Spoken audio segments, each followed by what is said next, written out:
move on to news from the world of e-commerce, because the government has asked e-commerce entities as to why should the deep or heavy discounts offered by the platforms not be considered as unfair trade practice. As far as this is concerned, my colleague Sameer Dikshit gets us more as to what we're picking up. The government has asked a big question to the e-commerce players that why not the deep discounting or the huge discount being offered on their platform. It should not fall under the unfair trade practice.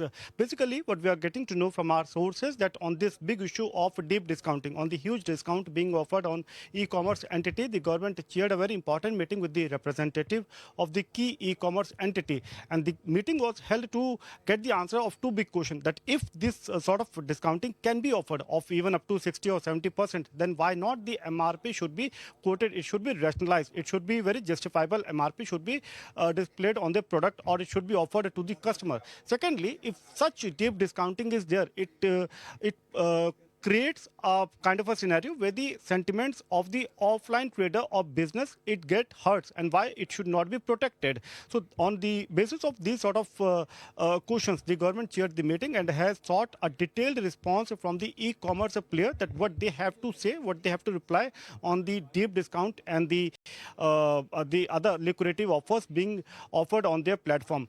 This meeting and the response that the government is looking at is ahead of the festive season. Usually any important e-commerce player, they come up with a festive sale period, whether it be on 15th of August or going forward. And this sale period offers a huge discount on various products, ranging from the clothing or the apparels to the electronic item. And the government understands that these sort of deep discounting is actually misleading the consumers, is actually influencing the consumer, and is also hurting the sentiment of offline player. And that is the reason that based on the response from the e-commerce player, it is likely that the Consumer Affairs Ministry might issue a detailed guideline protecting the interest of the consumers and also the interest of the offline traders.